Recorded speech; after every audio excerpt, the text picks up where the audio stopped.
You, John Fitzgerald Kennedy, do solemnly swear. I, John Fitzgerald Kennedy, do solemnly swear. That you will faithfully execute the office of President of the United States. That I will faithfully execute the office of President of the United States.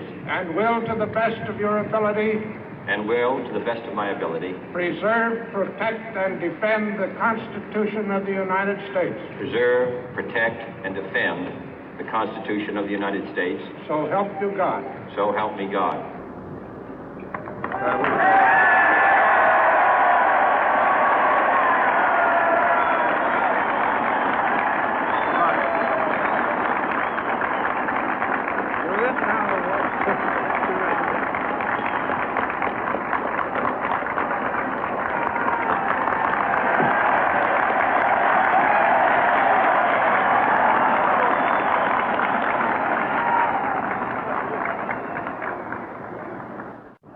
Vice President Johnson, Mr. Speaker, Mr. Chief Justice, President Eisenhower, Vice President Nixon, President Truman, Reverend clergy, fellow citizens. We observe today not a victory of party, but a celebration of freedom, symbolizing an end as well as a beginning, signifying renewal as well as change.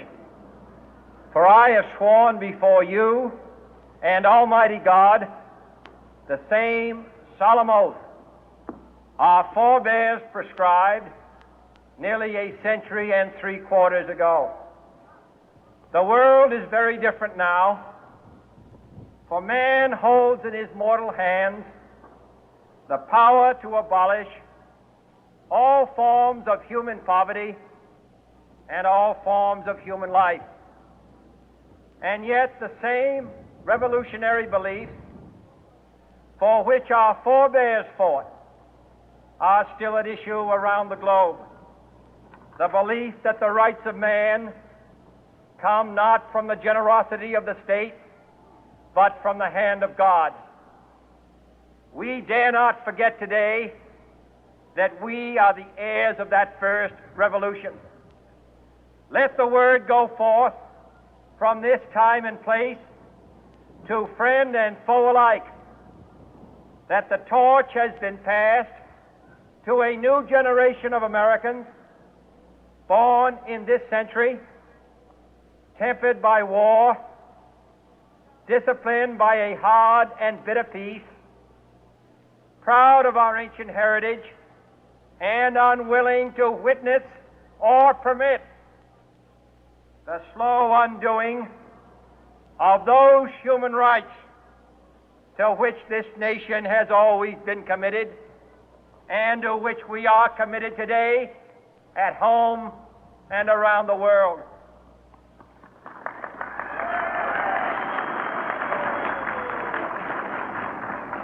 Let every nation know, whether it wishes us well or ill, that we shall pay any price, bear any burden, meet any hardship, support any friend, oppose any foe to assure the survival and the success of liberty.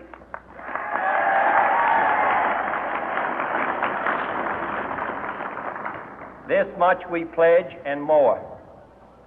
To those old allies whose cultural and spiritual origins we share, we pledge the loyalty of faithful friends. United, there is little we cannot do in a host of cooperative ventures. Divided, there is little we can do, for we dare not meet a powerful challenge at odds and split asunder.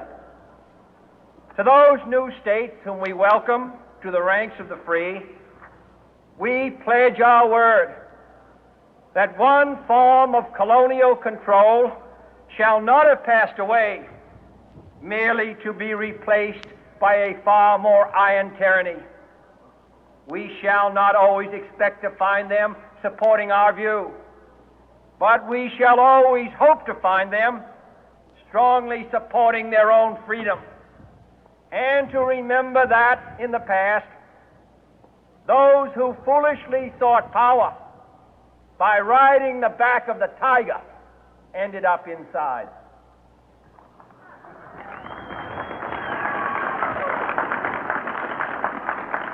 To those people in the huts and villages of half the globe struggling to break the bonds of mass misery, we pledge our best efforts to help them help themselves for whatever period is required, not because the communists may be doing it, not because we seek their votes, but because it is right.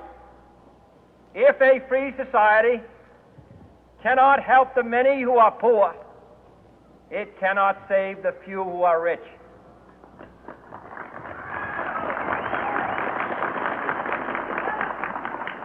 To our sister republics south of our border, we offer a special pledge to convert our good words into good deeds, in a new alliance for progress, to assist free men and free governments in casting off the chains of poverty. But this peaceful revolution of hope cannot become the prey of hostile powers. Let all our neighbors know that we shall join with them to oppose aggression or subversion anywhere in the Americas. And let every other power know that this hemisphere intends to remain the master of its own house.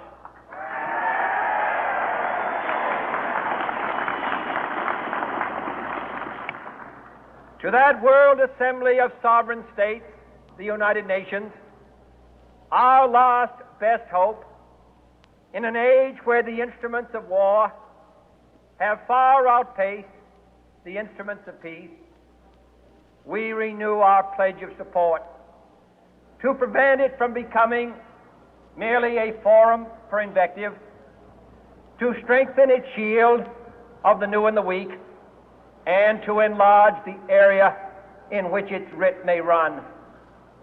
Finally, to those nations who would make themselves our adversary, we offer not a pledge, but a request that both sides begin anew the quest for peace.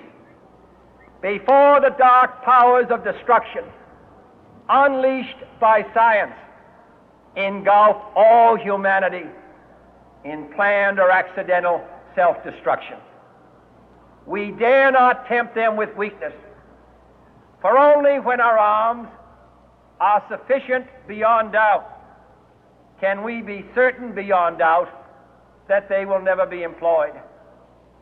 But neither can two great and powerful groups of nations take comfort from our present course, both sides overburdened by the cost of modern weapons, both rightly alarmed by the steady spread of the deadly atom, yet both racing to alter that uncertain balance of terror that stays the hand of mankind's final war.